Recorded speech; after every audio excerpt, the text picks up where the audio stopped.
McKinsey's was working with us on this area. Okay, McKinsey's, they had almost a 5-day conference in the UK that time, where we were told how the evaluation process would happen. In fact, the evaluation, the process evaluation and this performance management itself goes to something around 96 slides. Over the 5 days we were grilled on that, and typical McKinsey style, we were every day evening there would be a test saying that, okay, how much have you learnt? If you haven't learnt it, you had to learn it that evening, because the next day again you had to virtually pass the test to attend the next day. Otherwise, there was a table with a red top, okay, and all those who were sitting in the red tops were possibly people who didn't qualify the previous day. Okay, and then there was something, the green top. Green top is those people who excelled. Okay, so it was a kind of a recognition, and it was happening in that room anyway. So we had to really grill through this whole process, and then also the focus was, having done this, we had to, the goal was to create a culture of collaboration and empowering. Not just alone, because your performance doesn't happen in isolation. It happens how your next person, okay, the person from whom you have taken the input and the person to whom you are giving the output are all aligned. Otherwise, it just goes haywire. Okay, that's one of the problems which we face in many times, and even during my term with an organization called Chevron, I was managing Vietnam, and in the Vietnam we had this problem where mercenary attitude of these employees was so rampant. Okay, Cambodia, Vietnam, it was so difficult to even to bring those 3 fellows into the room and saying, ki, oh, you are taking the work from him, you have to deliver something to him. The agreement was not so easy. Okay. And lastly, we also defined very clearly that the leadership has to be engaged. Okay. Your performance-driven culture doesn't happen if the leadership remains in the 11th floor or the corner room. Typically, just to tell you something about Lars Wallen was a Swedish national, around 55 years age at that time, and he came to India and he saw all the sales reps going in bikes, okay, because that's how we go. Okay. So he says, one of my identity will be, I will also start taking a bike. Imagine the managing director of a $1 billion company, he had himself a bullet motorcycle in Bangalore, and he would drive, and if you go to the AstraZeneca, you would see a bullet parked in the portico. Okay, so this was the thing. So one of the things which he did was, he would go for the sales calls with these people sitting behind the back. In fact, he would even holiday with these sales folks in the bike itself. Okay. One of the lessons that I learned was an absolute level of humility and connect with the ground level. Okay, and in politics we see this very happening, because that's the way you empower or influence the people. So we did this, and then we went to the next step. We said, okay, now how do you get your performance plan in place? Okay, so first we said that there was an, if you can't read it, I can, when you share it, you can see it. First we said this, there will be an organization strategic plan, and based on that, every department was expected to develop their own strategic plan. Like for example, if I had the fear of attrition in the sales force because of whatever we are doing, we had to focus on how do we ring fence them, how do we contain that whole process. Okay, even if it means looking at the compensation benefit or engagement or whatever it is. Okay. And then we said that the objective that each individual will have will be aligned to the both the departmental's role and his own position. Okay, and then just the below table talks about what are those positional requirements. Like for example, if I am in the part of a top management, my focus should be on strategic direction, policy level roles. Execution cannot be my responsibility. Okay, because if I get into the execution, then it's very, very high chances that I will miss on the strategic focus. Then came the senior management, and these were all the general managers or the people who were managing the functional head. They were told that you will have to focus on, again, on product portfolio strategy. If you have a product, how are you going to launch it? Again, see, execution is not coming there. But if you look at the middle management level, is where there is a largely execution focused teams in. Okay. So what does it mean to us here? Okay. So if I see if the top management is getting into execution, that means your middle management is possibly dysfunctional. okay, which means you will have to clean up the middle management, you will have to look at how you change that whole process. Similarly, if you senior management is not able to give your strategic focus in a room like this, if you can't bring in a diverse thought process, challenge, support the issues and bring in the analytical bent of mind, then you are not there. So it was a very clear this when we were looking at the assessment center, these were also becoming the criteria for us to define the next steps, the competencies and the kind of evaluation process that we'll go into. And in case you have a question, you can stop me wherever you want, because this is not something which I have to go through the sequencing here. I have lived through this, so it's there in my blood, so I can always catch up wherever I miss. Okay. After this is a typical 3x3 matrix. Okay. We developed a talent development process. Culture cannot change until unless you start focusing on the talent, focusing on the last one in your organization. Okay, so that's where the culture begins. So we said, okay, we will develop a complete talent development process, which meant we had to develop an assessment development center, and then we will align them to talent grid. So one of the things which we did very consciously at that time was we said we will not buy any assessment center. We would not go into the market, look at a consultant buying it. There were 2-3 things fundamentally AstraZeneca was believing. One was to create a base in India to have a strong internal assessors who can later be replicated in the rest of the world. And even in 2003, there was a realization that there is a lot of potential in India, there is a lot of skill sets in India, and at a much lower cost as compared to other places. One of the fallout of this was that we did this assessment center in Sweden, Spain, and later on in the US as well. Okay, so this was replicated in those places. Okay, so I had a girl, Vartika Meher, who is now with L'Oreal in the Europe, who was leading this project along with me. And of course, we went to SHL to help us train the people in designing the assessment center and also to become the internal assessors. So we picked up around 32 people who would be trained in this area and who would later become our internal consultants. Okay. And this 32 were not from HR, just around 4 of them were from HR, the rest 28 were from the business functions.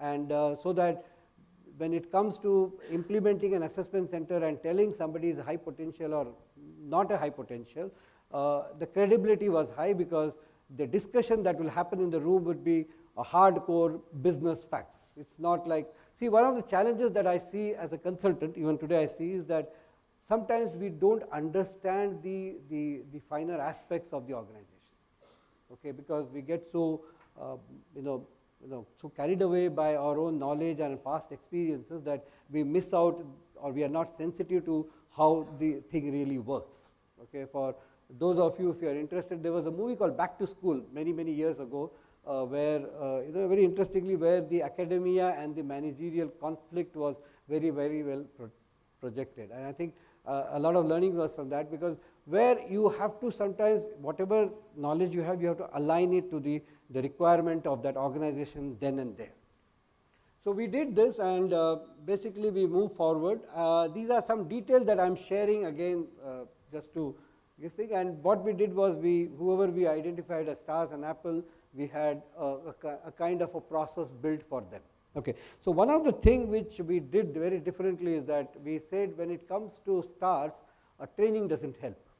Okay, because these are people high potential, they are self-learners, they would do a lot of things themselves, and some would show off, some would not show off, very silently manage things themselves. So once you have identified them, how do you create a visibility for them? So one of the things which my learning was that most of the stars will crave for recognition, crave for some kind of an identity in the larger spectrum. Okay. So sending them to an IIM Ahmedabad wouldn't help, because this guy would possibly will find it bored there. So what we did, and these are all high action kind of a person with a good knowledge base. So we said, okay, these fellows will work very closely with the leadership. In fact, we even got some of these people connected to the global level. Okay, so one of them is the person who was a star at that time in AstraZeneca. He is the CEO of the Australian market today, Krishnanand Athreya. So this guy was a star there. We put them to manage various small projects, first in India, and then we later took him to Southeast Asia. and in 2011 he was identified as a CEO material. Okay. Now imagine a manager, a guy who joined as a manager in 2004. Okay. By 2011 he is leading a close to a few $1 million business in Australia. Australia is again a very difficult market for pharma industry. Okay. So again, for the apples, what we said was Apple would get basically recognized from a reward recognition point of view, and these were people who were very close to the stars. They were either high on potential, high on performance, but at the same time balanced on the other aspect as well. So we said that these are the fellows who will be coached, mentored and groomed to be the stars in the few years down the line. Also one thing which I must tell you here is AstraZeneca had a concept called up or out. We had a policy called up or out. McKinsey's talk about it, which they gave us to us. So what happens is in the 3-year period, 3-year horizon, if you don't go up, you may have to go out. Okay, and what does it mean? The moment you have hit the glass ceiling, your compensation would freeze. If you are not able to add value further to your role, your compensation, your designation would get freeze.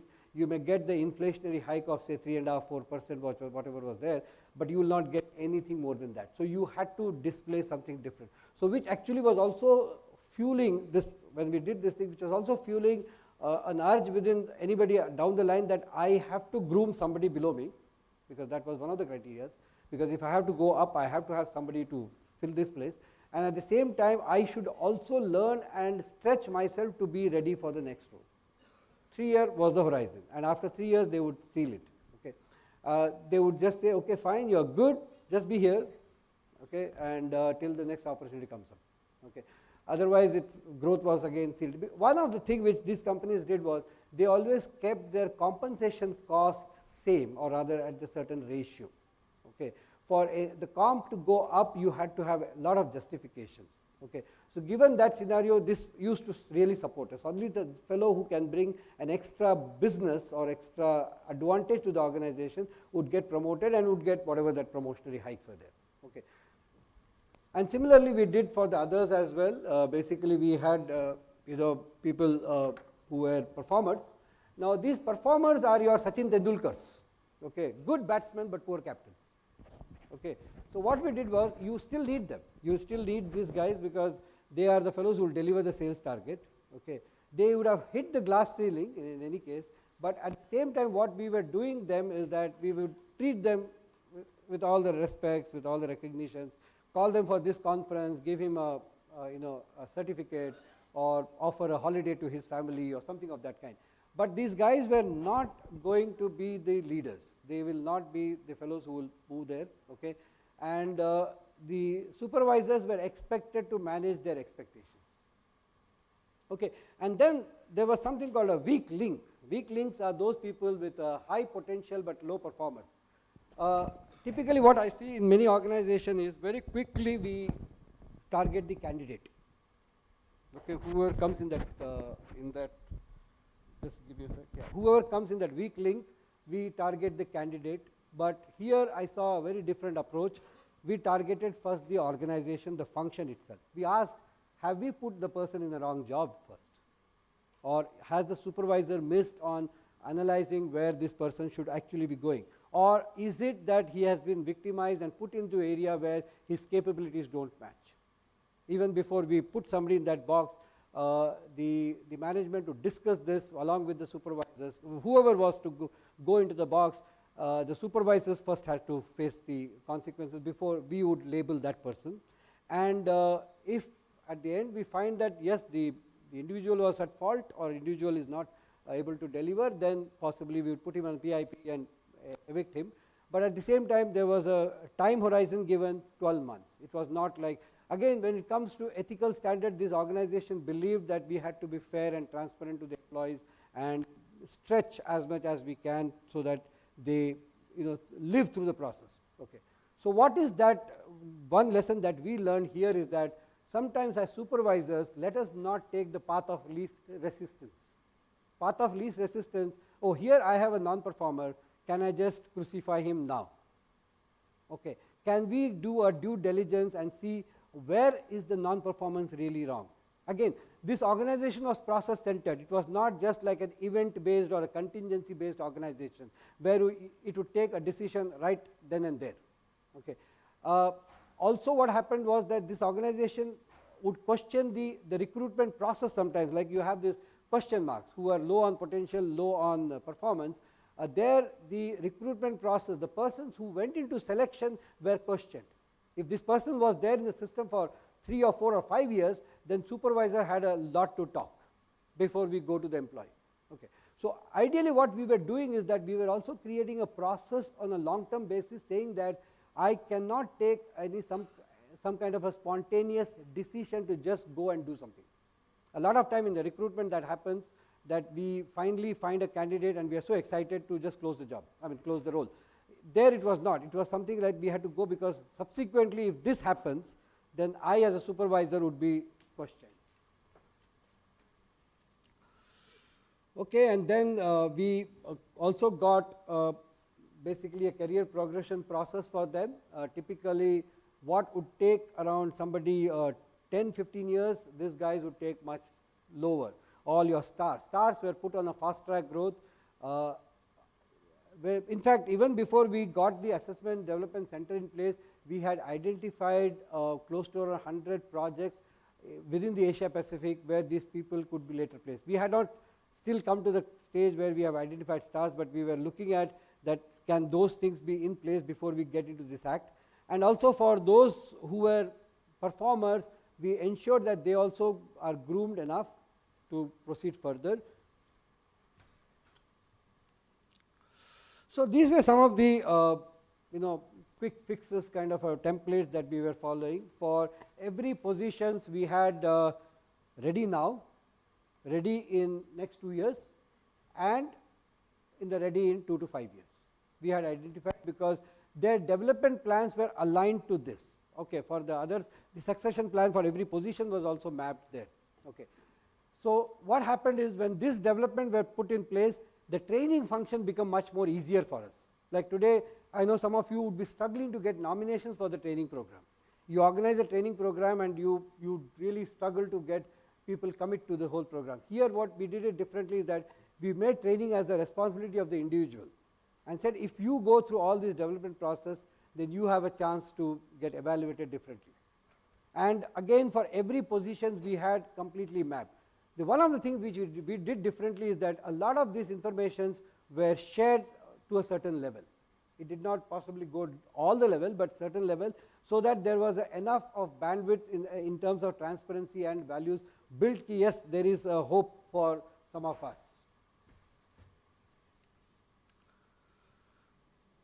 Yeah, so this was again a career path defined for everyone. Okay, in fact, each individual went through a process of getting sitting with the supervisor and one of the HR representatives, where his career path was fully mapped for a few years, 4 or 5 years from then onwards, so that he sees himself growing in the organization. Now, these are not your superficial conference room discussion that happened and then it just settles there. It was got into the actions, it got into the various functional level, and sometimes even to the level of the individual itself. He knew what was in store for him. So what did we achieve by the 2 years that we did? Okay, and this is where it talks about success of this whole story. Okay, helped us ring fence the talent. Attrition brought down to almost 5% in the high potential and high performers. Okay, a lot of these people saw a future for themselves. Okay, succession planning was in place. Okay, was in place for almost all the positions that we had in the country.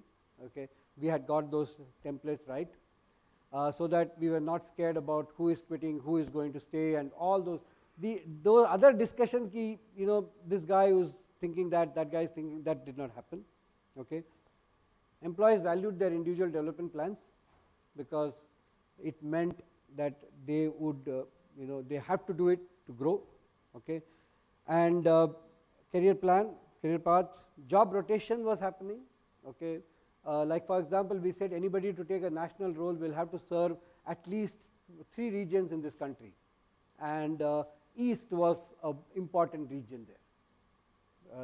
this West Bengal, because that was one of the most difficult places. I think one of the things which I have mentioned here is also when it came to failures, we saw cultural challenges within the country. Anybody from Bombay would not like to go and work in West Bengal, okay, because Bombay was an easier place to do business, West Bengal was not. Okay. And also the sales figure, used to be around 20, grew up to 28% in these 2 years. Okay. Despite all the challenges of that year, because 2004 and 5 was also very challenging year for pharma industry, because a lot of this patented drugs were falling off the patent in the 2004, so which was becoming a challenge from a generic competition. Despite that, they grew up. Okay. Like I said, what we do differently, we were transparent, we were objective, we were fair. I think that's something which I find many companies struggle with, okay, because our agendas are sometimes so strong that we don't go up in the air and just talk about it. And yes, like I said, mercenary attitude of my employees, anybody who was identified as a high potential, he started bossing around, okay, and sometimes you had to really bring them to a sense, okay, and also competition was eyeing some of our candidates. Despite that, I think the organization still did well and is still doing well. Even today, AstraZeneca is still one of the good companies in the world to work for. Okay. And one of the biggest challenges we found was build versus buy. Building is not easy. Okay. What we thought the entire assessment development center would happen over 7-8 months, it did not. It led to a longer duration because we had to test every exercise, everything, just to ensure that it is generating the right data. And also there was a job evaluation process kicked in thereafter, where we said that a lot of time what happens is many of us, when we join a work, we start doing a certain job. If you are a high performer, a lot of work gets added to your role.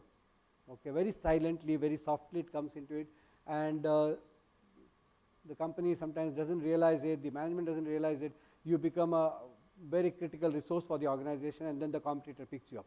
So what we did was we went into job evaluation, we upgraded some of the positions. If something was just a manager, we possibly made it senior manager. We followed a very scientifically developed job evaluation process. There was a very thorough Excel sheet drawn where you, the moment you provide a numerical value for every job description item, it would show up what this job is now become.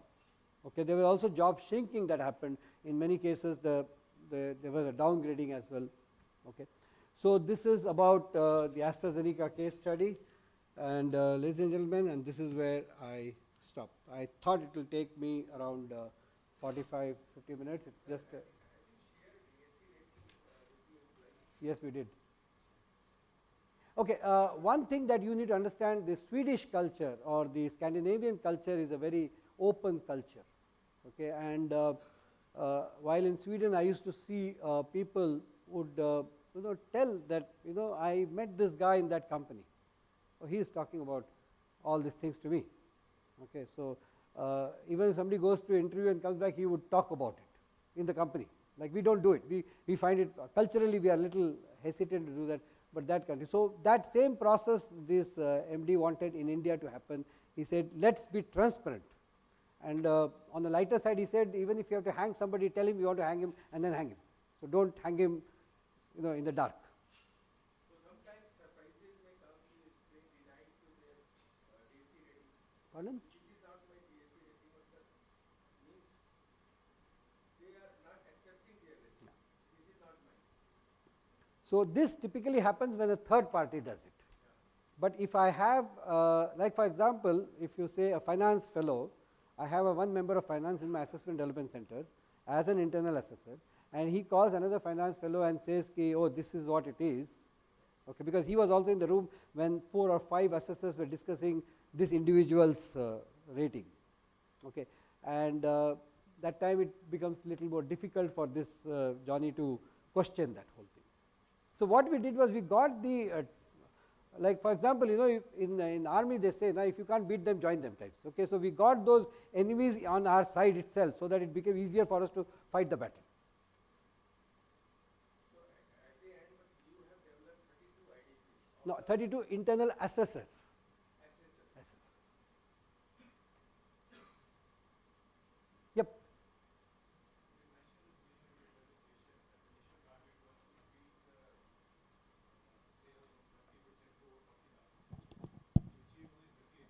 Yeah, that is within the 2 years. Subsequently, in 2007, they had hit the target. Yeah, it was a 5-year period.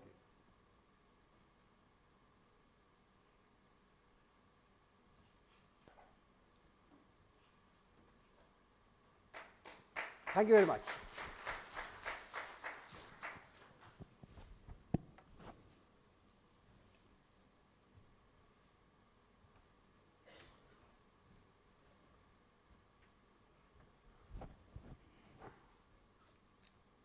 Mr. Rao, thank you for this, for informing or at least taking us through an experience-based transformational journey of an organization. I think it was a quite insightful presentation with takeaways for all of us. And I think one thing which you said was very critical in the beginning of your presentation, and I think needs to be reinforced, is use the best practices for learning and then create your own next practice. So by sharing with this, I think there's learnings and how we can leverage it for the next best practices and towards transformation. So I'd like to thank you very much and for this presentation. Thank you very much. I request Shri Gauri Prakash to present token of thanks to Shri Krishna Rao. Thank you, Govind. Yeah, he wants to take a photograph. Thank you. We'll take a 5 minutes break to prepare for next session. Thank you. Okay. Kindly settle down.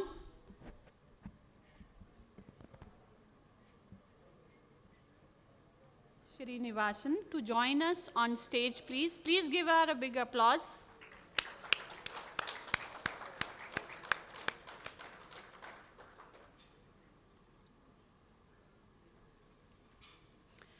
I request Shri B. Suresh Rajan to present saplings to her and to welcome her.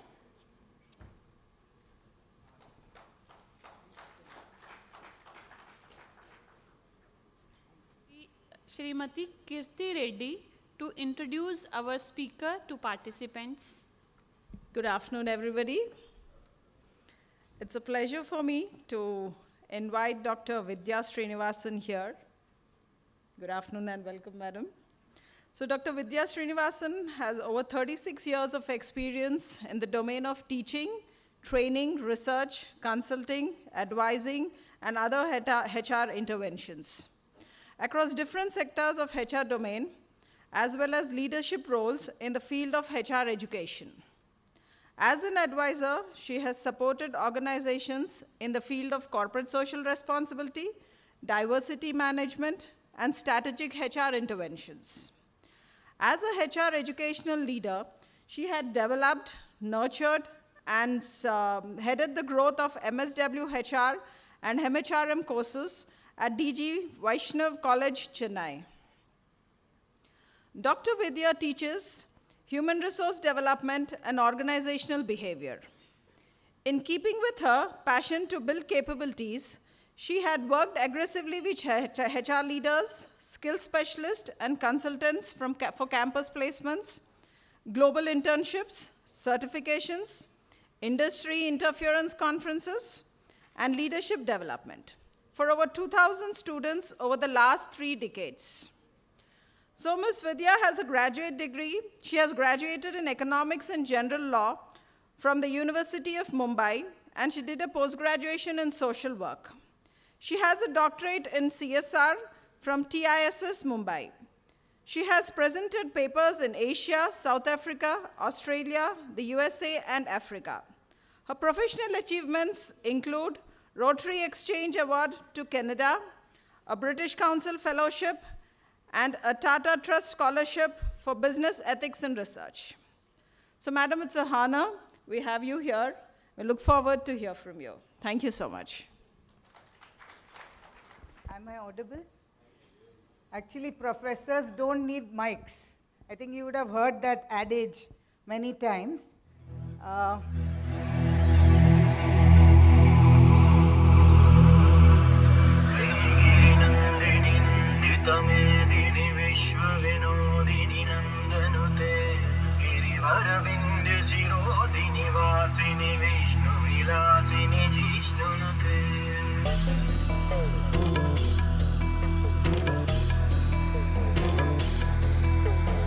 ऐगिरिनन्दिनि नन्दितमेदिनि विश्वविनोदिनि नन्दनुते गिरिवरविन्ध्यशिरोधिनि वासिनि विष्णुविलासिनि जिष्णुनुते भगवति हेशिति कण्ठकुटुम्बिनि भूरि कुटुम्बिनि भूरि कृते जय जय हे महिषासुरमर्दिनि रम्यकपर्दिनि शैलसुते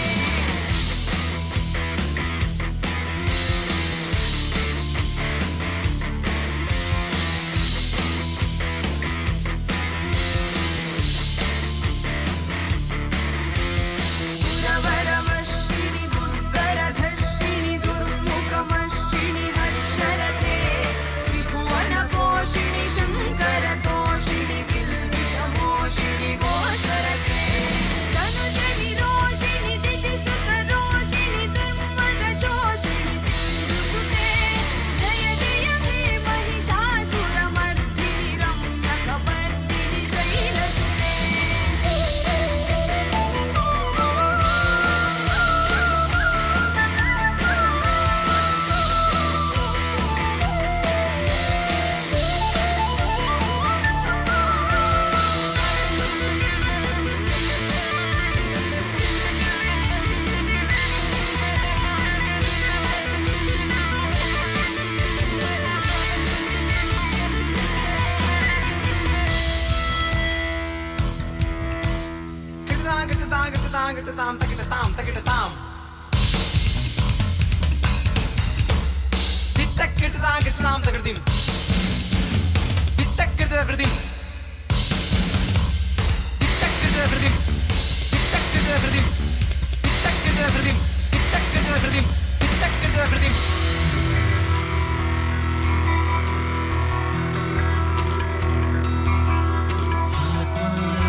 ऐ जगदम्ब मदम्ब कदम्ब वनं प्रियवासिनि हासरते शिखरि शिरोमणि तुङ्गहिमालय शृङ्गनिचालय मध्यगते मधु मधुरे मधुकैटभवन्दिनि कैटभवन्दिनि राजरते जय जय हे This song, and maybe some of you, some tears must have come from the eyes. So whenever I see this song late evening in my night, so any number of times when you see, at least 1 or 2 drops comes to me. Why? We have not done as an individual, as a country, enough justice for gender parity. So what is the logic that we can give? Even today when we are playing this song, some artificial intelligence is wrongly working, there is a disturbance. So gender equality is very tough to break that. So one can say that, okay, all these things are fine, and there are enough problems when we engage people, but all those problems should vanish. So I'm going to give you one data which you can proudly talk to our bosses, your people, whether within this company, outside the company. There is a McKinsey Global Institute which talks about $2.9 trillion of additional annual GDP in 2025 could be added if we have gender equality.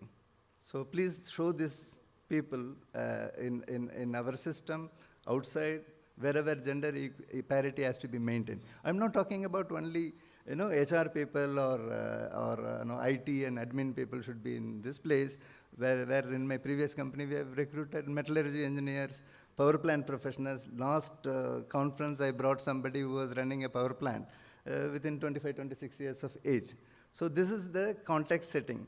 So we have a role to play, and if you don't play the role effectively, and I don't think we should be in our seats. Thank you. I think even without this mic, you can all hear me. Professors are like politicians. When they have a mic in front of them, no one in the world can stop them. Fortunately, I'm not a politician. I'm a good Shishya of my mentor, Thiru. And it's indeed a very nice place. It's a pleasure for me to be here in your midst. I bet all of you can hear me there?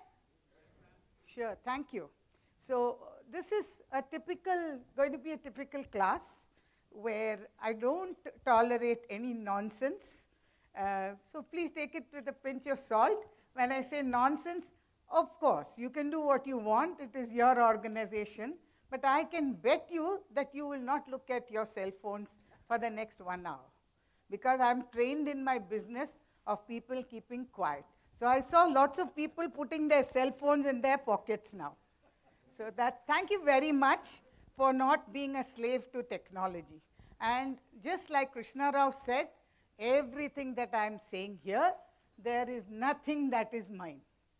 Everything is there in Google. Everything is there in the website of the company. All that I have done is brilliant picking and fitting. And that's what PhD is about, okay? Picking and fitting. And if you fit properly and you pick rightly, you get your doctorate.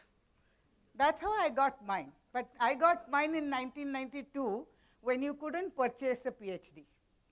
Today it is very easy to purchase a PhD by running small errands for your boss. Well, nevertheless, getting back. So next, please.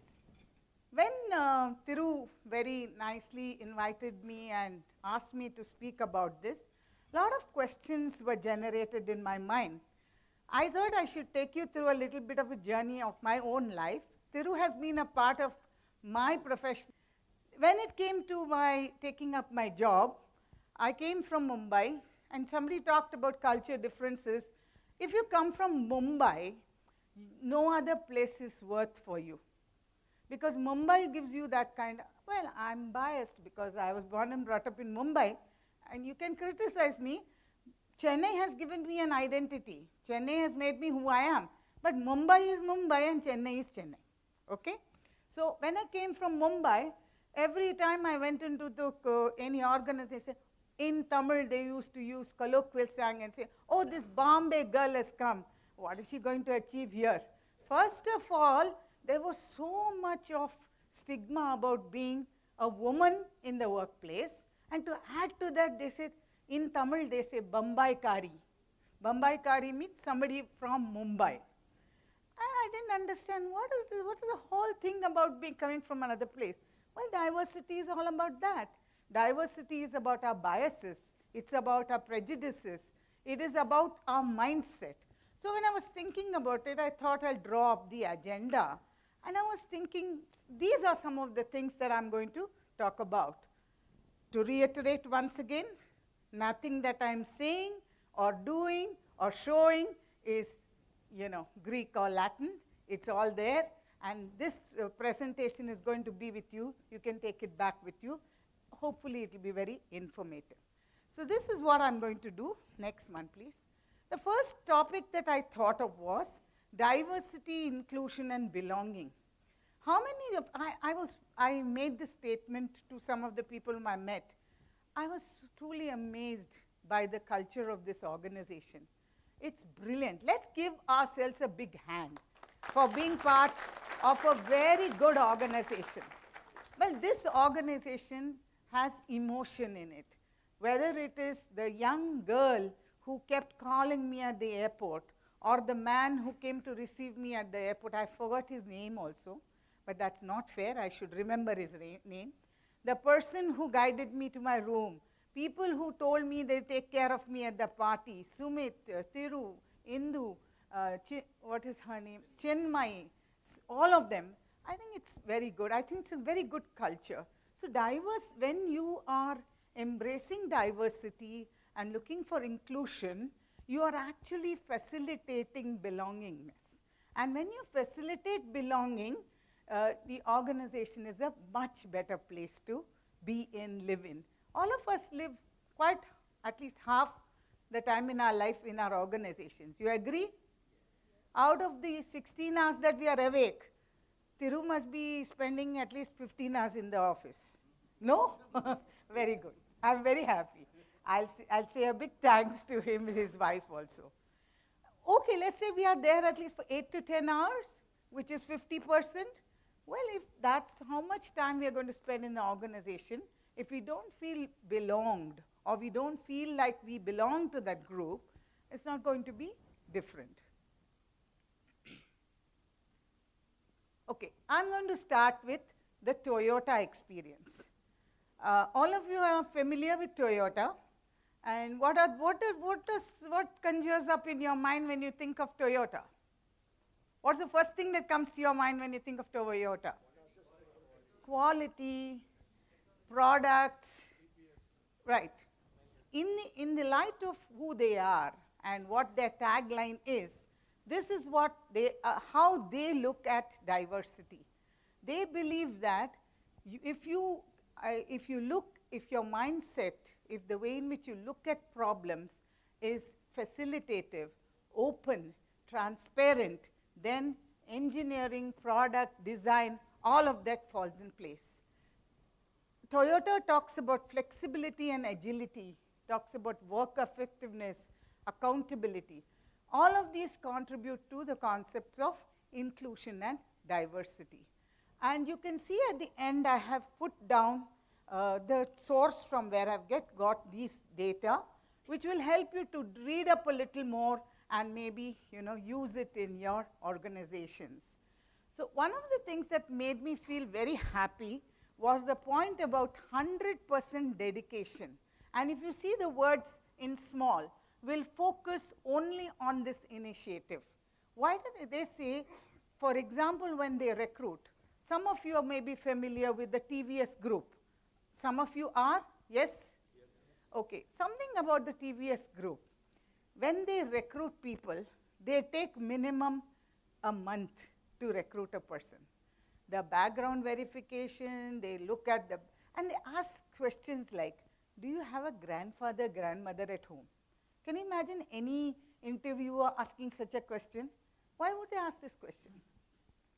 Why would a company ask an employee this question? Do you have grandfather, grandmother? All of us have had grandfathers and grandmothers. What difference does it make? They are looking to see if this person has that kind of, respect, bonding, pride, family feeling. Well, the TVS is very well known. Unfortunately, TVS doesn't document like Toyota. But I want to give TVS the credit because they are a huge group and they are a brilliant company to work with, for just like JK is. Okay, next one. This is the example of Nestlé's. Now, Nestlé's, very interestingly, they focus on the talent. And something very interesting is they have something called a diverse set of interviewers. Yesterday when I was talking to Thiru, he was talking about an Under 40 Achievers Award. And he was saying that one person that we both knew was on it. And he was saying that I'm not going to be on that award because I worked with him. The concept that the Nestlé follows is very similar. They ensure that the interviewers on the board are also different. I want to share one example with you. When I was getting into I got into the airport, and I was getting out of the airline, and we were sitting in that vehicle which takes you from the runway to the place. One Bengali lady and a Bengali man were talking about how the Chennai people treat non-Tamilians. They didn't know that I can understand Hindi, and so they were talking in Hindi. And they were saying that some of you know Hindi, some of you don't. They were saying, हाँ अगर आप हिंदी में बात करो ना तो उनका जवाब कुछ अलग ही रहेगा. So let us purposely talk in Hindi, those two were saying. Apparently, the people in the organization deliberately talk in Tamil when they don't want them to know. Well, both are hitting at each other. Well, the mindset of organizations, and we have to facilitate that these kind of issues don't happen. Diversity is not only, I'm very happy with the video he showed. It was really nice. It was emotional. It brought out a lot of feelings. But diversity is not only about women. Diversity is about people from different regions. We had this huge event some time back when the Northeast people were very unhappy that everybody was calling them chinky, and they were stigmatizing them. You're familiar with that? Yes. Particularly in Delhi and Bangalore and all. They were driving them out of the places. They're saying, you're from the chinky land, go back to your land. I think diversity is about absorbing all cultures, enveloping people, making people feel wanted, cared for, etc. So Nestle has something very interesting. They presented the status. This is presented by them. And they said, if you go to the Harvard graduating computer science class, 41% today are women. And if Nestle didn't have the policy of being open and taking care of everybody, then they wouldn't get the benefit of those 41 graduating women, 41%. The other thing that is mentioned down there is that it's a 20 times expanded applicant pool today. Today you don't look at, Delhi, then you look at Noida, you look at all the surrounding region. Today you look at an applicant pool, that transverses all boundaries, geographical, racial, ethnic minority, everything. So that was about Nestle. The next, please. Okay, they're very nice wheel. It was very attractive. It is the wheel, which is called the wheel of diversity. Some of you, I'm sure you can read in between. What it actually says is there are six important tenets there. We have the focus on age, sexual orientation, race, gender, ethnicity, and physical abilities. In physical abilities, we talk about marital status, functional specialty. Today, in organizations, in good developing organizations, you don't ask a woman, are you married? It's not done. Why? But this is our culture, no? Don't we always want to know what's happening in somebody else's life? Yes or no? I was giving an example to one of the ladies who was introducing me. I was saying when I joined the Vaishnav College, I was the one woman.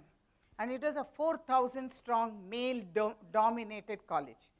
So as soon as I entered, this correspondent, the secretary was a Gujarati gentleman, very well-known, very nice person, very well-read. And he said, Vidhya, I like who you are, I like what you represent, but I'm very afraid. How will you manage in this organization? I said, you don't worry about how I will manage, but you please worry about what is going to happen to you after I come here. So he told me, he said, what? You want me to recruit you after saying this?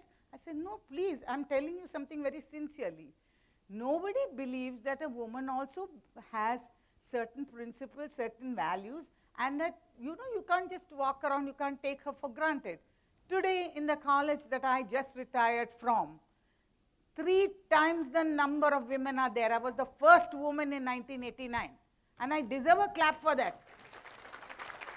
Why, I'll tell you. Because every time I had to go to the toilet, I had to go home, which was 2 kilometers away. You know why? Because the management thought that after it's only one lady, why should we invest in infrastructure for toilet? Can you imagine? They have appointed one HOD. I was only 32 years old. And what was his explanation? Kisko malum how long you're going to be in this organization? You'll say, I had my second child, and then you'll go away. I said, come on, how dare you say that to me? Whether I have a second child or not is none of your business. If I'm not going to do my job, it shouldn't matter to you. If I'm going to do my job well, it shouldn't matter to you whether I'm having another child. Today we don't ask such questions, do we? We don't. But there was the time when we did that. Well, when we look at this wheel, you see there are so many biases, and L'Oreal is a multinational, regional company, and the kind of reach they have, the product they have touches all kinds of boundaries. They look at everything. Yesterday in the railways form, it was pointed out to me by my husband, for the first time in the history of India, 1/3 part is there. It says T. It used to be called something else, now they say T, right? So, transgenderism, socialism, multiculturalism, and very interestingly, even in their board, they have gender diversity. Even in their board, but their product is such, it is predominantly women-oriented.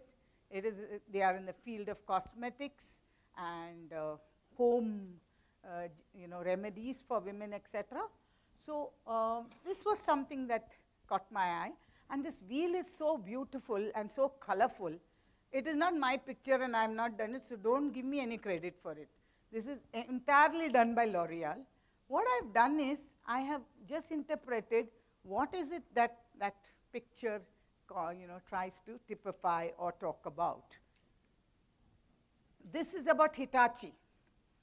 Now, Hitachi, their focus, they keep on saying, if you look at their policy statement, they keep on saying, we want people to be happy. Are you all happy in this organization? No, I don't hear. Only one man says very nicely, loudly. I think he's the only happy man. What about the happy women? Are you happy women? No? No? Oh, they don't want to tell lies. Okay. Well, we'll try to make you happier. We'll try to make you happier after you go through this session. Okay? The point is, Hitachi says, our tagline is, we believe in workplace happiness. We believe in workplace, generosity, giving, caring, etc. So if you look at what they're doing, they have done a kind of a survey. This is once again their picture. And look at this, 76% of the executive of the companies focused on ethnicity and nationality. And they were looking at people from different regions. My daughter works for a company called Facebook. And she is in the she's the comp and benefits director. She sits in Fremont, California. So she works with all the regions. They have the African zone, then they have the Asia zone, then they have the Europe zone, and then they have North America and the US zone. So she was saying that it is so important for us to be able to understand diversity from the point of view of ethnic, requirements, etc. Because sometimes the way you talk, the way you express can actually be interpreted wrongly there. So Hitachi focuses a lot of their energy on this. Their main aim is to stay ahead of the game. They look at stakeholder support. Even when it comes to working with suppliers, purchasers, orders, everything, they are so diversity focused because they believe that their employees must be happy at the end of the day. And they did this survey, and at the end of this survey, they concluded that in order to be a good, developing, and productive company, you need to take diversity by its horns and look at everything. So I want to just give you the first takeaway. Diversity is not only about gender. Diversity is about enveloping differences in people. For example, this is only an example, don't get angry with me. the North Indians don't like dark people? Will you envelop a young girl who is dark into your family? Well, there are stigmas about it, right? Where does it come from? Don't get angry with me. I'm not, if I'm dark and I'm already married and taken and it is a gone case now. Can't do anything. I'm not looking for any suitors anymore. Once is too much already. The point I'm making is that we bring in our biases, and it's a sociological phenomenon which I believe if after this session you have awareness, you will be able to bring about change. Can we have the next? So this is again an example of Hewlett-Packard. All of you are familiar with Hewlett-Packard. They believe in diverse people, breakthrough innovations. Something very interesting that they talk about in their tagline is something called Right Foundation. So just like TVS does, you know, when they want to recruit people, they ask you the whole history. Who are you? Where are you from? What is your father? What was your grandfather? What did your grandfather do? And, you know, how do you take care of your brothers and sisters? Things like that, you know. They believe in the Right Foundation. And some of the statistics that are mentioned here are reminiscent of what they do. Okay? 1.5% of the total team are managers from a different nation or origin. 2% of the total team are managers from different industries. 3% of the total team are externally hired managers with a different career path. Somebody earlier was talking about, you know, if it's a salesperson, you take him only for sales. The organization actually believes that you can get a salesperson to do an HR job or any other job, provided, you know, he fits into the requirements of the organization. 2.45% of the total team are female managers. In fact, today, Marshall Goldsmith, many of you would have heard about him. He's a great motivating speaker. I had the opportunity of going to Dubai and attending one of his workshops. And so he, you know, I was sitting in the front row and he called me and he said, "What is this lady wearing?" He asked all the foreigners over there. Only the Indians could say that I was wearing a sari. Many of the foreigners couldn't even say what was the dress, name of the dress I was wearing. So he said, "What is the meaning of this?" So one American got me and said, "That's the dot buster," he said. So, dot buster, you know, there was a movement in the 80s in America where anybody who wore this bindi, they would hammer them. So this Marshall Goldsmith actually said, he said, "This lady has come from a peace-loving country, India, and she is wearing this because it's part of her religion, her ritual, her custom, and she's wearing this dress because it's her national dress. You don't even know what that is called, but then you actually end up saying, this is what she represents, dot busters." So he made a point that, you know, we need to be very open. This is about women, but I was talking to you about how, you know, you can bridge the gap between reality and intention. Can we go to the next, please? Next one. So this is about the global inclusive workplace. You all know about Microsoft, and a lot of examples, any topic you take, Microsoft will be there, up there in your face. So very interestingly, Microsoft has got 40 employee networks, and 7 of them are global employee resource groups. So like I told you, when my daughter is working with different zones, she has to network with not just the zones, but she has to understand the different subtle nuances of the working in those countries. So when you develop these networks and you are part of those employee resource networks, you are in a much better position to get participation, to reach challenges, and to drive change. We get also diverse skills. If you go to the Silicon Valley, who are the people running Silicon Valley? You and I know. Asians. Among Asians, who are the people? It is Indians. The Chinese are fighting. They're strong. They got a lot of money. You know why they have a lot of money? Because they sell properties in China and they come and they buy property in America. Cash down, they make payments. That is why they are better off than the Indians. But if you look at the technology market, if you look at who is running the businesses, it's Indians. And you know something, the Silicon Valley boasts of the largest representation of women anywhere in the world. And the largest number of women in the biggest diverse network is among Indians, Indian women. Why? Because in India, we have reservations, we have mindsets. We make up our mind even before the person joins that she won't last very long here. We'll have to provide toilets for her. We'll have to provide for maternity. And so organizations, managers, but they are looking at what they are getting from there. They're looking at the diverse skills. They actually, if you read that Sheryl Sandberg's book. Sheryl Sandberg is the HR director for Facebook. And she's written a book, Lean In, Lean In. Lean doesn't mean thin, she's saying lean in. So she's saying how women can support women and bring more women into the workplace.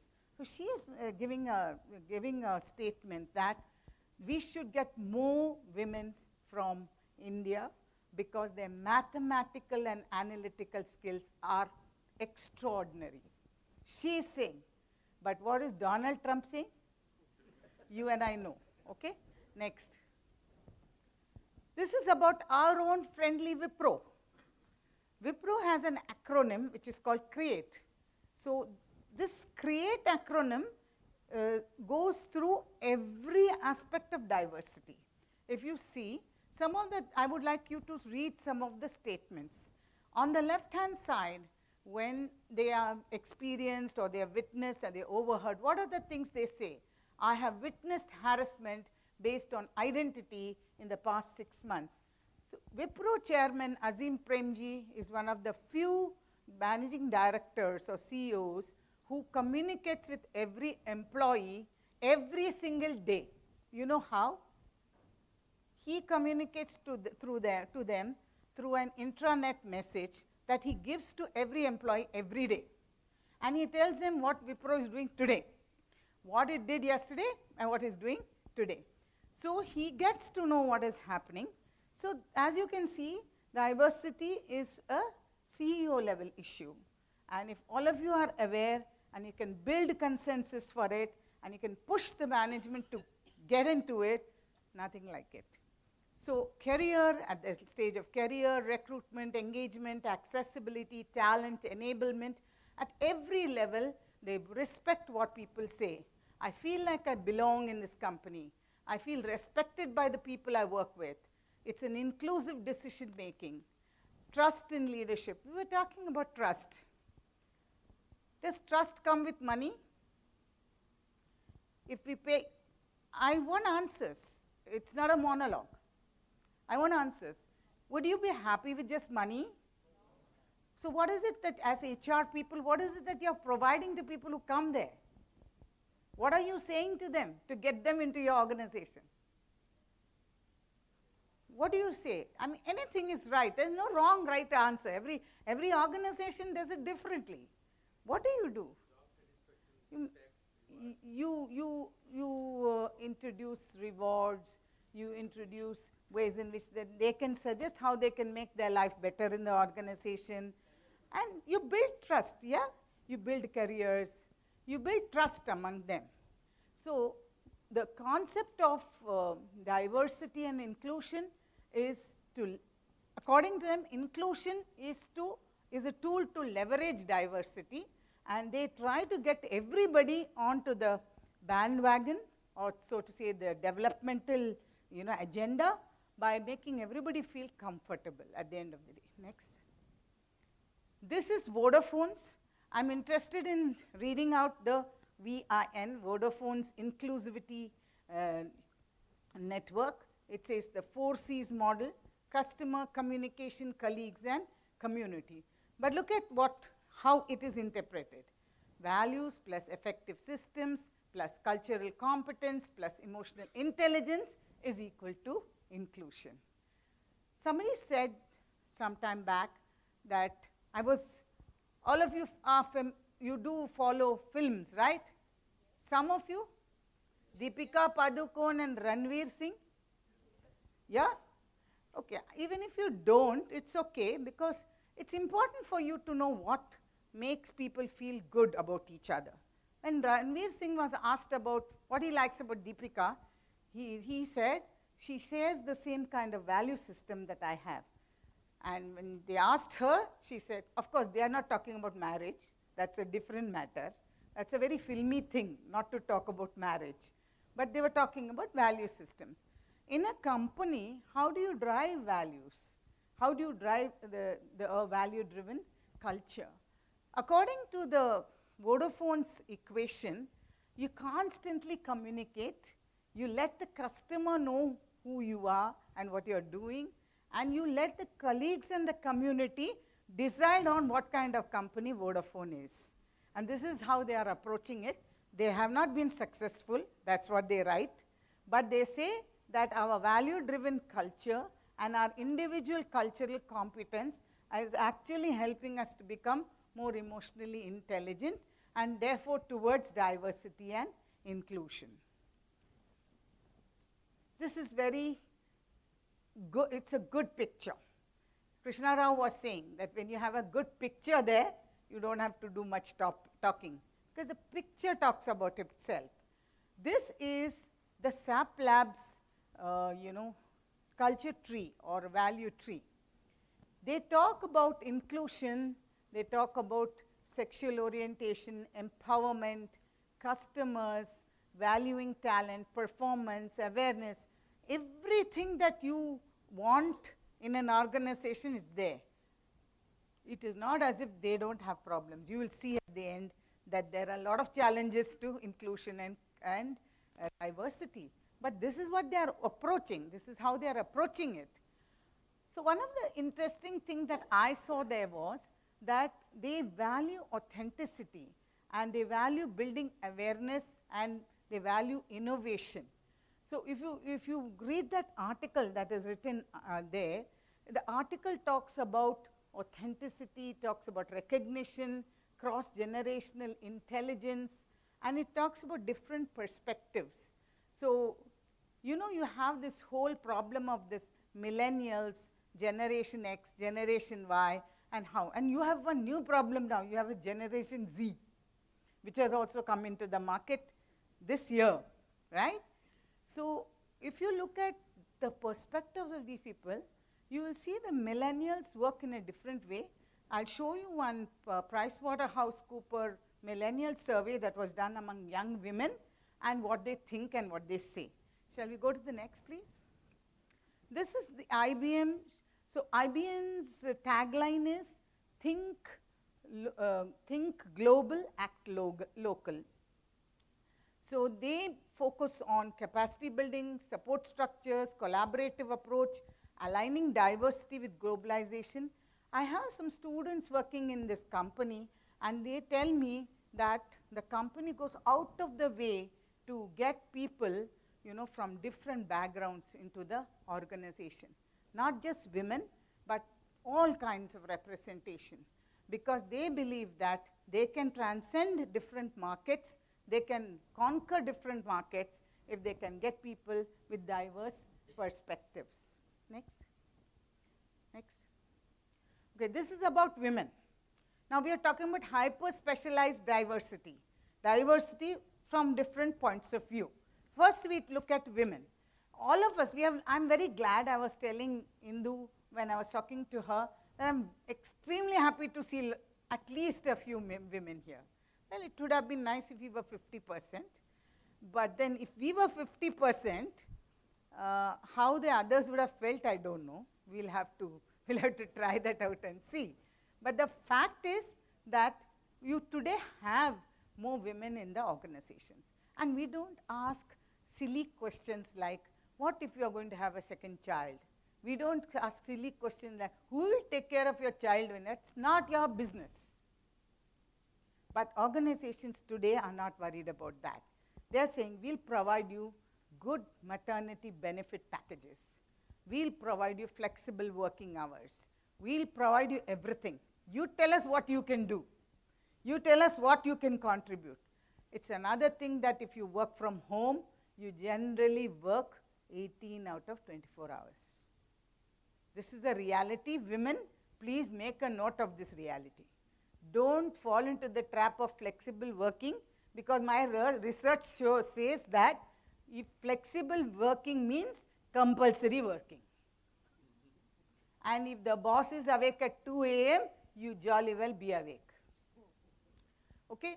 So this career stage differentials of women, we look at women's careers and their different needs, and you look at the three levels. Starters is not a problem. Those women are very happy. Yesterday, you would have seen the news, Cognizant sacked 200 middle-level managers. And what did they do? They went to the campus and picked up 200 women graduates, not men. They took women. Okay? Why did they take them? Because they know that for the first 2 years, when they get in, fresh out of engineering, fresh out of college, they won't have any encumbrances. And you can actually make them work 18 to 20 hours. So the career starter doesn't have too much of a problem. The career developer has already been into the organization 4 to 8 years, would have children, maybe growing children, families, dependents, etc. Companies have to work towards that and see how they can help them to deal with that. The career establisher, we have women's returnership in companies. They have programs, policies for women to return back to the workplace. In the IT companies, it is very, very popular.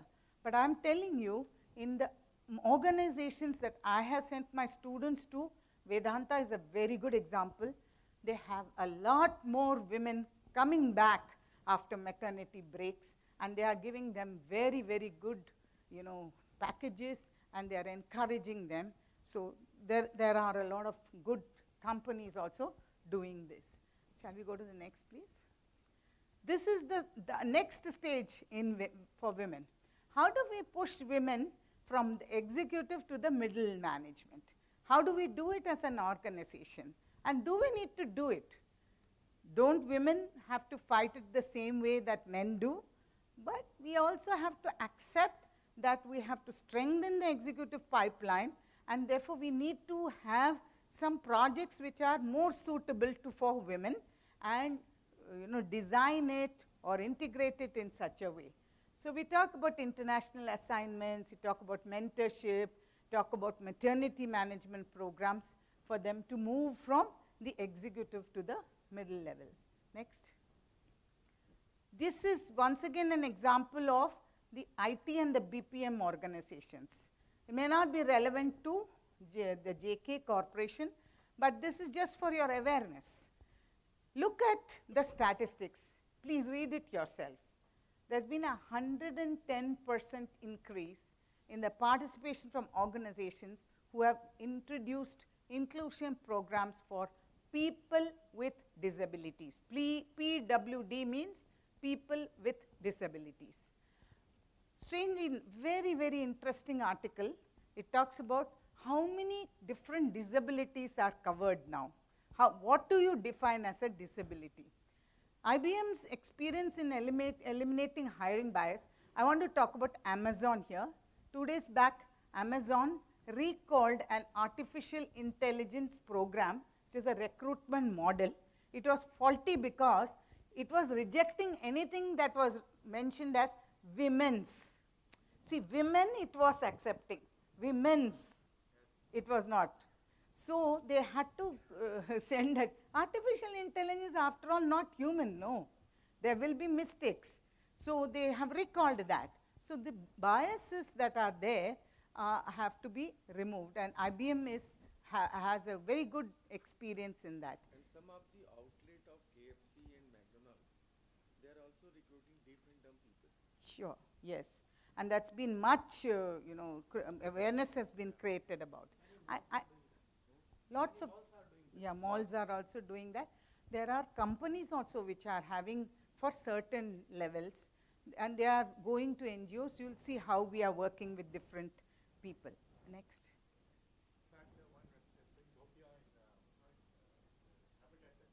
Sorry, I didn't get you. Delhi? Very good, very good. I think the thing that we are falling back on is we are not creating awareness about this. We need to talk about it. When we talk about it, our so-called masters, our so-called bosses, our so-called people who run the organizations will be in a position to understand that this can be done. Okay, this is about disabilities. So how do companies do it? The way Accenture does it, they have an Accenture's accessibility program. It's called ARP, no relation to the ARP in Delhi. PWD career path frameworks and champions networks. They have sensitization initiatives. What they do is they run programs in the company for others to understand people with disability. What is it they can do, what they can't do. So they spend money and time to sensitize the employees about this. Next. This is the lesbian, gay, bisexual, transgender initiative, LGBT. My students, if I tell them about this, they are very familiar. This generation is very familiar because they say, oh, ma'am, by LGBT you mean gay? We are familiar with gay. It is not only gay. Lesbian, gay, bisexual, transgender. This initiative by Godrej is one of the few in India. There are very few organizations. This airline, AirAsia is now also taking up this initiative. Again, it's because of the Tata's initiative there. They have foundational sessions to clarify who is a lesbian, who is a gay, who is a bisexual, what is meaning of transgender. They have sessions so that people don't, pass comments or they don't say something nasty, make them feel comfortable in the organization. This is one of the only organizations, not only which does, but also showcases it to the world that we are a LGBT, BT sensitive organization. How am I doing for time? Okay, a little more time. Next. So now we look at flexibility. Next. We look at flexibility. Now, most organizations today are offering flexible work cultures, but it is more common among the IT, BPO, IT-enabled, those sectors. But it is very, very popular among banks now. You'll be very shocked. Hong Kong Bank has a very, very vibrant, flexible work culture. They believe in part-time. They believe in work from home. So what is it that you need to understand about this? It is about the mindset. It is about growing. It is about meeting staffing requirements.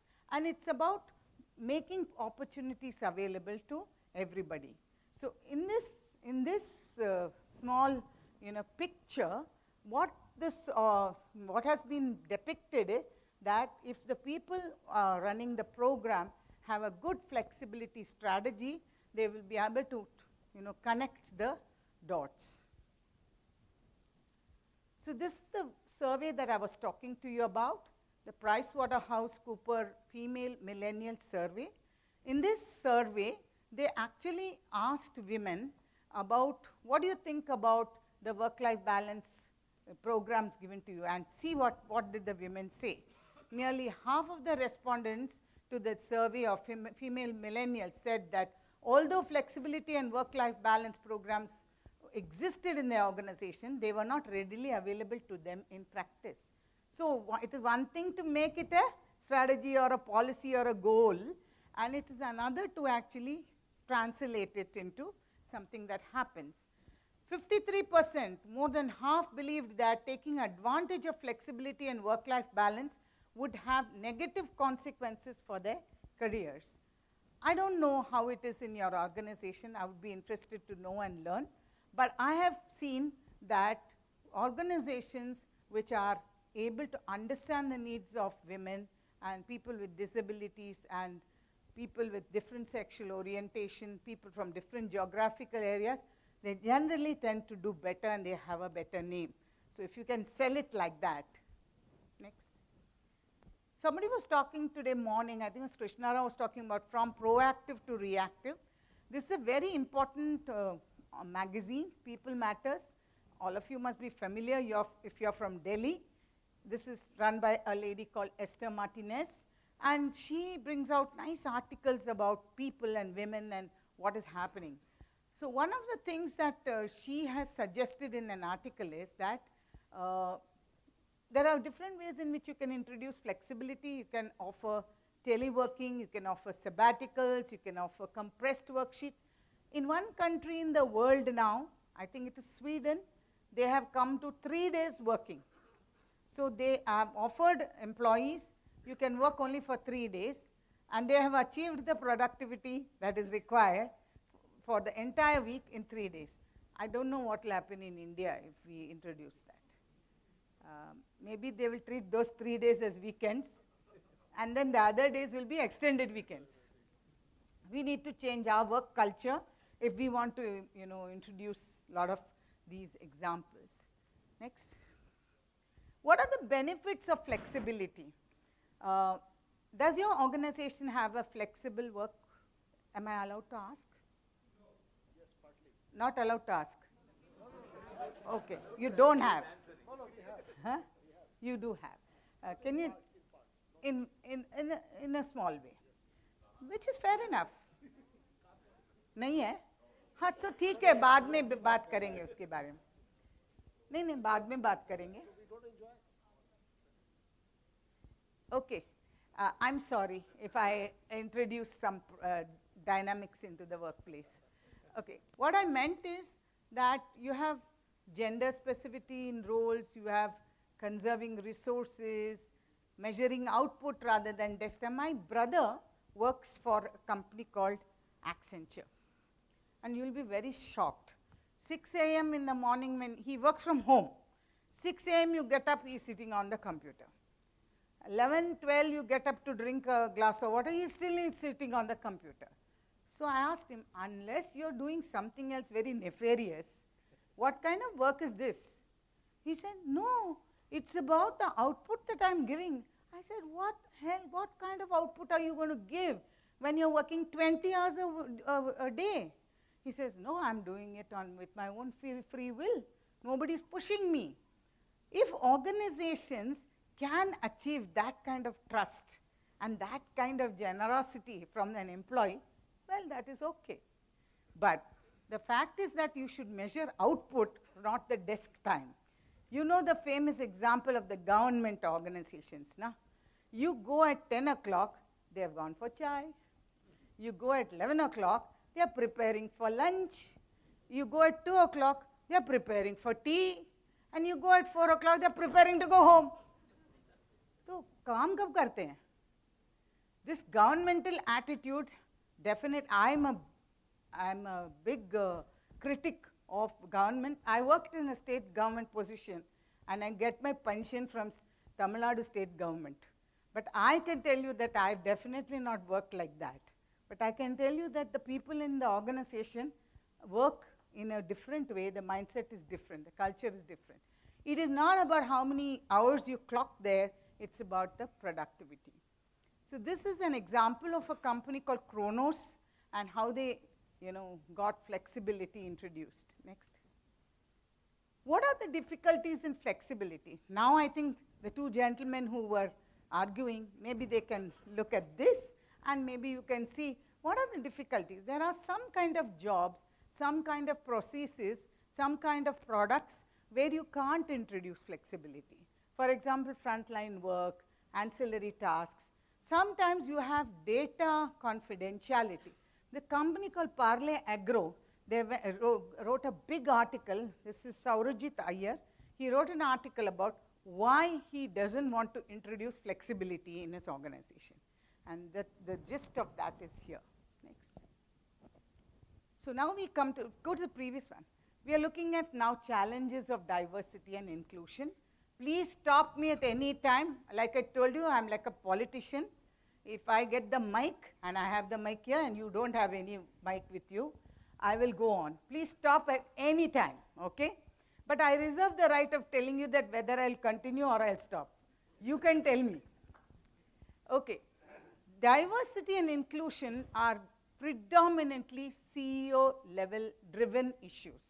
You cannot introduce diversity in your company in any form without the CEO's participation and their commitment towards it. There is a gap, and that's why I put that picture there. The gap is that companies are having a lot of challenges. There is diversity fatigue. You'll see what that is in the next. Next. So what are the difficulties in employing people with disabilities? Most of them are in the rural areas. If you do the survey and study, if you want to employ disabled people also, you have to go to the rural areas. The rural areas, the education levels are poor, and they are not interested in corporate, private jobs. They are interested in government jobs. The skill set is low.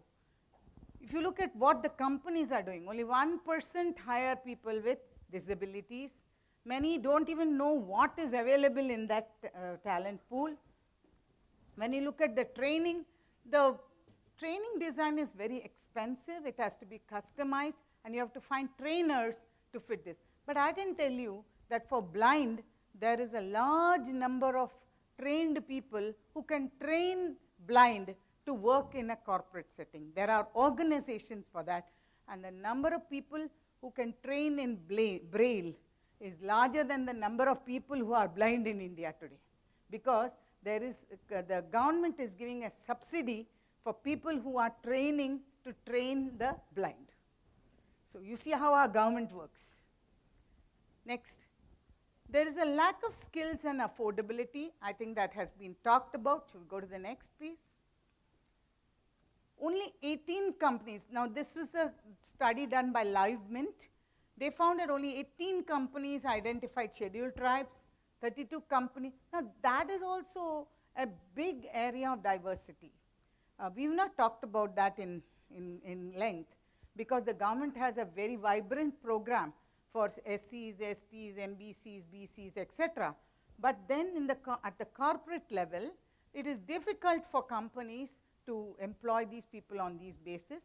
If you there is a compulsion, please correct me if I'm wrong, that you have to go through the employment exchange, and when you go through the employment exchange, you will get people who belong to some of these categories. But most companies don't go, and they find ways to overshoot that. Next. Now, what is this fatigue? This is actually the crux. Why are companies not introducing diversity? One of the biggest problems is they are obsessed with cultural fit. And they think that a person with disability or a person with different sexual orientation, person from a different geographical area will not fit into the organization. Then there are biases, which I don't have to explain. Many people are doing it for CSR, to just tell that they're doing. So it's a number. There is no non-engagement. They employ people, but then they don't use them. And then there's lack of resources. Next. This is something that I put together. Next. This is a personal research I did with 10 of the companies where my students are working. And I got them to tell me, in the name of diversity and inclusion, what are they doing? And I just, crucified it, and I put it into a manageable whole. And I think it's self-explanatory, so I'm going to allow you to read it. And you can ask me anything, because I have a little first-hand information about these examples. Every one of them, the HR lead is my student. I asked them to share with me the policy of the company. I asked them to tell me what are the problems, what are the challenges, and I of course told them I will only talk about the positive things. Challenges and difficulties, lots of people are there to comment and make. Go to the next one, please.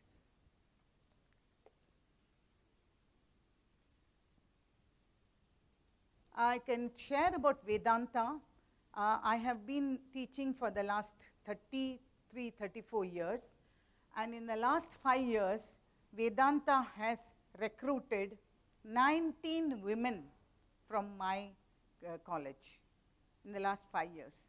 So at an average of say 5 every year, and only women are being recruited. And for all their plants, Korba, Tuticorin, then in somewhere near Bhubaneswar they have a big plant, and then they have in Madhya Pradesh, in Jharkhand, predominantly in the mines, etc. Next, the previous one, please. Can you go to the last slide?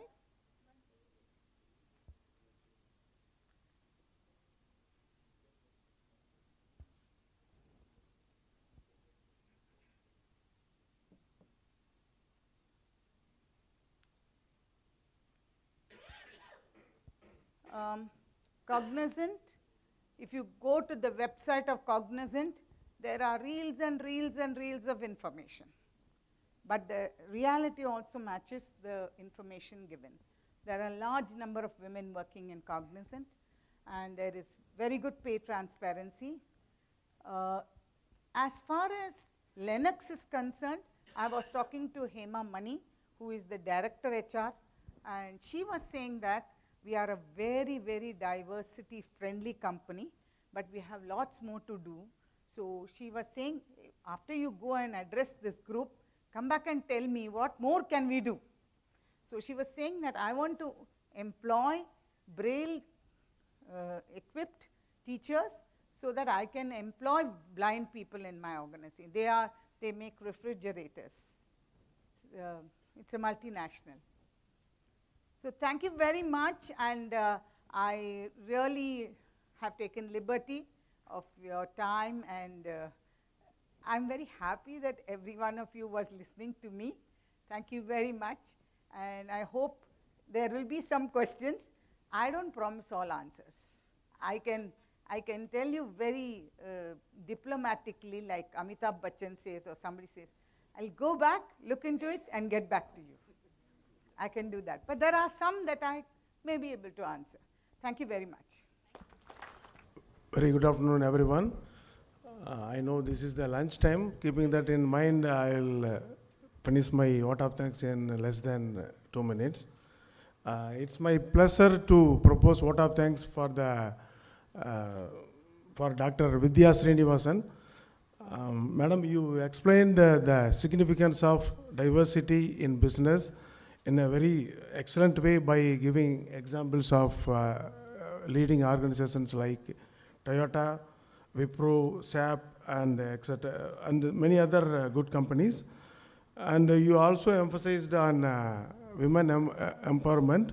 In our company also, we have engaged 112 women employees, and